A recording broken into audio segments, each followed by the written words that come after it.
Datanglah, bertanyalah, dan menyembahlah karena ada tujuan. Setiap orang yang datang bertanya pasti ada tujuan. Siapa saja dia datang kepada kita. Tujuannya itu bisa tujuan damai, tapi juga tujuan benci, tujuan yang tidak baik.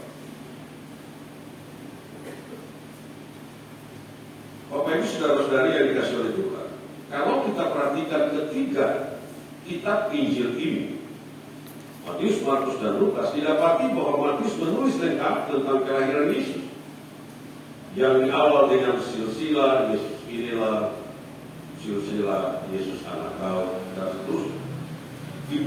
Sesudah itu diawali dengan berita tentang kelahiran. Sedang di Injil Markus mengawali beritanya tentang Yohanes Pembaptis, kelahiran Yohanes Pembaptis, dan Yohanes Pembaptis Yesus ketika Yesus datang. Sedang pada Injil Lukas juga tentang kelahiran Yohanes Pembaptis dan kelahiran Yesus, di mana bukan para Majus, tetapi para gembala di padang Efrata. Ya, ada maksudnya. Ketika Injil ini menulis dari sudut pandang mereka masing-masing. Sedangkan Injil Matius memberitahukan tentang orang Majus dari timur. Saya menyampaikan hal ini karena berkaitan dengan tema kita dalam perayaan Natal pertama ini. Datanglah, bertanyalah, dan menyembah. Sebab perbedaan para Majus dan dengan para gembala adalah dari sumber berita kabar itu mereka menerima. Ketika malam ini para gembala sedang duduk tugas di padang belantara, maka kepala tentara surga datang dan mengatakan kemuliaan bagi Allah di tempat yang maha tinggi dan seterusnya, dan memberitahukan bahwa hari ini telah lahir bagimu juru selamat yaitu Yesus Kristus di kota Daud, dan pergilah. Lalu mereka tergesa-gesa lalu bergegas cepat-cepat mereka pergi. Tetapi para Majus tidak. Mereka hanya melihat bintang. Mereka tidak diberitahukan oleh malaikat. Hanya hikmat yang pengetahuan sebagai ahli perbintangan itulah yang menuntun mereka. Mereka bilang, seperti nubuat para nabi, bahwa bintang ini adalah bintang seorang raja, dan ternyata mereka tiba sampai di Yerusalem. Nah, dengan begitu, perbedaan antara ketiga ini antara sumber berita baik oleh para gembala dan para Majus. Lukas menyebutkan bahwa para gembala yang mendapat kabar dari malaikat, tetapi berita yang kita baca dari Injil Matius ini bahwa mereka datang. Sesudah Yesus dilahirkan di Bethlehem di tanah Yudea bersama Raja Herodes, datanglah orang-orang dari Majus, orang-orang Majus dari timur ke Yerusalem. Bapak Ibu saudara-saudari, perhatikan ayat 1 dikatakan sesudah Yesus dilahirkan. Persis sama seperti para gembala ketika mendapat kabar kelahiran Yesus pada waktu malam. Jadi para gembala itu ketika Yesus lahir, lalu bala tentara surga datang bertemu dengan memberi takut kepada gembala. Tetapi para Majus mereka masih mencari-cari. Jadi masih berapa hari lagi? 10 hari lagi itu baru mereka datang. Tidak seperti para gembala. Karena mereka menempuh jarak yang jauh mereka. Nah, dengan begitu maka para gembala menurut Lukas mereka cepat-cepat mendapatkan Yusuf dan Maria bersama bayi Yesus. Maka kata sesudah itu bisa saja baru saja lewat 1 menit mereka langsung pergi. Malaikat dari surga, atau sesudah 1 menit malaikat dari surga memberitahukan kepada para gembala. Tetapi berbeda dengan orang Majus, Yesus sudah lahir, sudah 1 hari, 2 hari, mereka masih bertanya-tanya. Yang kedua, Bapak Ibu saudara-saudara, rupanya petunjuk melalui bintang bukan petunjuk yang biasa-biasa saja. Sebab kalau itu biasa-biasa saja, maka mereka tidak akan datang dari jauh. Tetapi bintang itu memberikan pesan tentang sesuatu yang luar biasa, sehingga mereka harus menempuh jarak bermil-mil jauhnya dari Persia. Mereka datang ke Yerusalem. Sebab bintang itu adalah bintang seorang raja yang telah dinubuatkan oleh para nabi. Dialah Mesias yang juga mereka tahu. Maka sikap ingin tahu, sikap ingin mencari dan menemukan itu menjadi motivasi utama bagi para Majus.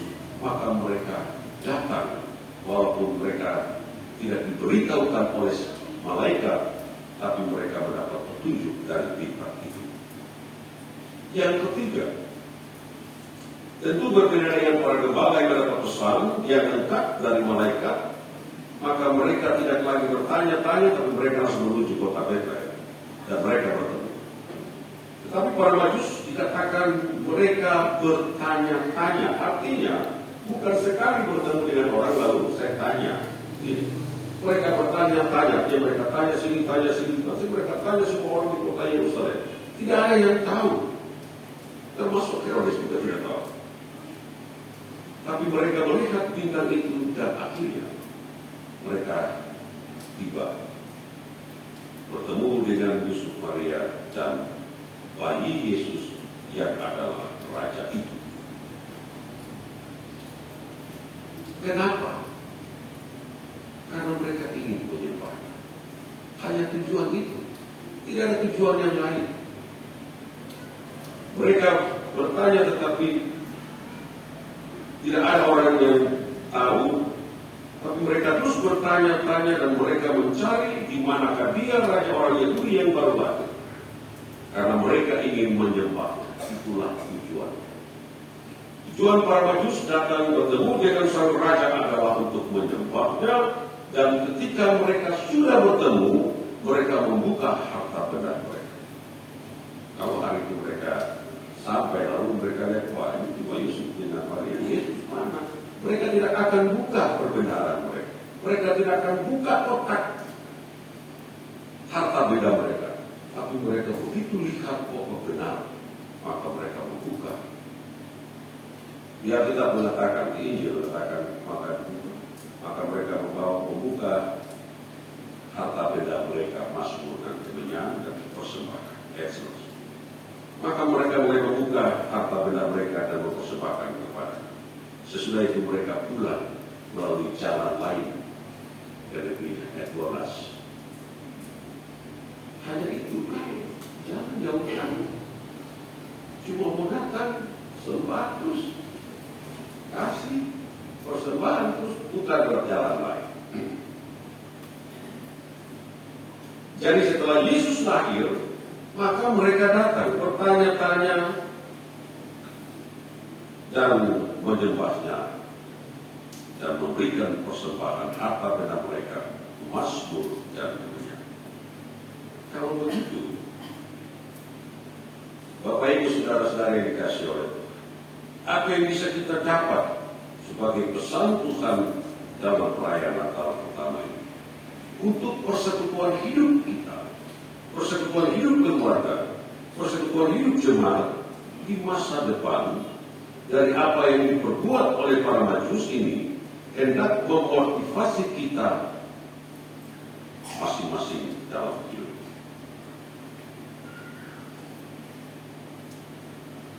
Karenakah kita sebagai majelis berbuka kali Bapak Penatua dan Matius, tiba-tiba ada orang yang datang dan bertanya kepada Bapak Penatua, pada gas kedua di manakah setelah kita mendapat jawab itu keluarga ini, maka keluarga kapitalis contohnya. Maka orang itu bertanya, oh saya kira di siapa? Sampai di sini. Menurut Pak Martinus itu dia datang ke tidak? Datang. Kalau dia tidak datang, karena jawabannya, oh saya kira di siapa? Kalau di keluarga itu saya tidak datang, nanti di sana semua saya datang. Sampai di situ bisa jadi seperti jawaban Bapak Dua, bisa datang tapi juga bisa tidak, karena cuma sampai di, oh saya kira di siapa? Nah, kalaupun tidak datang, karena yang dilihat bukan ibadahnya, tapi lihat siapanya dikunjungi itu. Maka kita harus perbaiki cara pandang kita. Yang kita datang ini bukan untuk dia, tapi untuk Tuhan. Karena ibadah itu ditujukan kepada Tuhan awal dan juga untuk Tuhan. Jadi biar ada soal, biar ada persoalan apapun, tetapi tujuannya adalah menyembah Tuhan. Jadi, oh ya, kami begitu. Mungkin dalam hati ada masalah. Tapi kalau bertanya, oh, saya kira ada siapa? Nantilah di tempat lain kalau saya datang. Iya, karena kita tidak bertemu yang macam begitu. Yang kedua, Bapak Ibu Saudara. Hal kedua yang juga mungkin juga dipraktekkan adalah ketika Bapak dan Ibu mau datang ke gereja, katakanlah ibadah Natal ini, dan dari rumah sudah mempersiapkan persembahan syukur hari ulang tahun, menyiapkan persembahan berkat atas pertolongan Tuhan di amplop, juga sudah ada sedikit persepuluhan di amplop, juga ada persembahan aksi 5 menit yang di amplop, dan juga ada yang di kantong-kantong untuk dikoleksi nanti. Tetapi tiba-tiba ada seorang ibu yang datang dan menyentuh pintu sambil menggendong anaknya yang sudah panas tinggi, lalu begini, lalu karena sudah ada jalan-jalan, tiba-tiba mendapatkan ibu karena bapak dan ibu mau datang ke gereja, tiba-tiba dibilang bapak dan ibu bisa tolong bawa anak saya ke rumah sakit. Oh ya, bisa. Taksi mari, antar ini ke sana ya. Ya, terima kasih ibu, selamat ya. Semoga bisa ditolong. Hanya sampai di situ kan. Bapak Ibu saudara-saudari, Yesus lahir ke dunia untuk melayani kita. Contoh tadi memberikan kesan bahwa kita tidak ingin membuka harta benda kita. Persembahan yang sudah kita siapkan dari rumah, kita sudah lem, pakai lem di amplop, tidak bisa terbuka. Hanya karena tidak boleh, karena dia sakit. Ya, terus sendiri saja.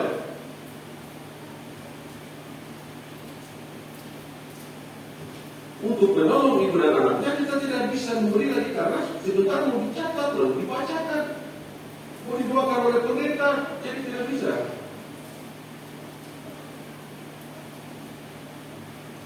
Nah, Bapak Ibu Saudara-saudara, perhatikan para majus. Mereka membuka harta benda mereka. Bukankah jauh lebih berharga kita memberikan salah satu dari persembahan kita katakan lagi? Yang ibu tidak apa-apa, sebenarnya ini anak saya ulang tahun hari ini. Tapi saya percaya dia persembahan ini dipakai ya, bahwa aku anak itu satu sehat. Bukankah Yesus mengatakan, jika kamu melayani salah seorang dari orang Evangelis ini, kamu telah melayani Tuhan.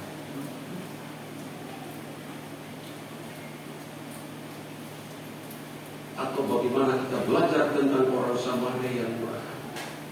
Bukankah itu tujuan Yesus datang ke dunia?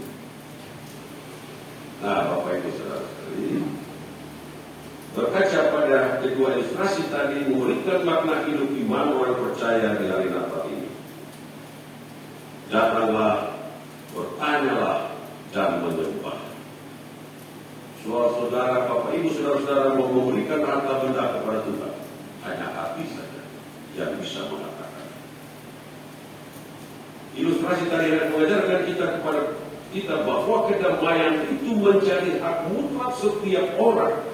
Yesus datang memberikan damai untuk kita semua, dan tidak ada orang yang mengatakan saya tidak ada damai. Itu hak yang diberikan oleh Yesus, tetapi tidak semua orang dapat mengusahakannya karena persoalan hidup, status sosial, kehidupan ekonomi, dan lain sebagainya. Banyak orang tidak menikmati damai itu. Hanya mereka yang memiliki hati yang tulus akan melihat peristiwa kelahiran Yesus Kristus dalam damai dan kasih Allah bagi semua orang. Itulah bentuk jalan lain yang harus kita melewatinya.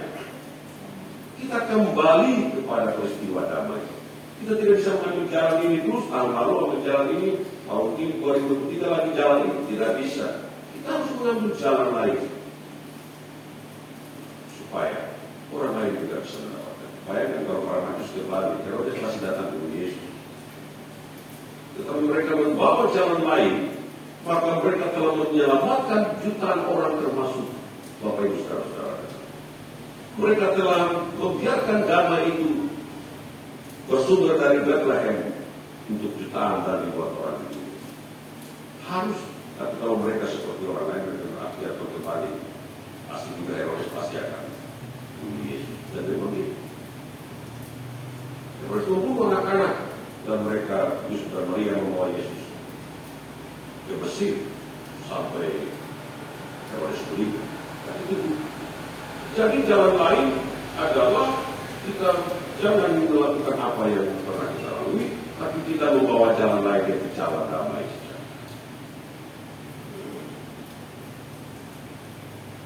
Pada yang begitu, pilihan jalan lain memberikan kedamaian dan damai sejahtera, sukacita dalam hidup kita masing-masing, baik bagi orang lain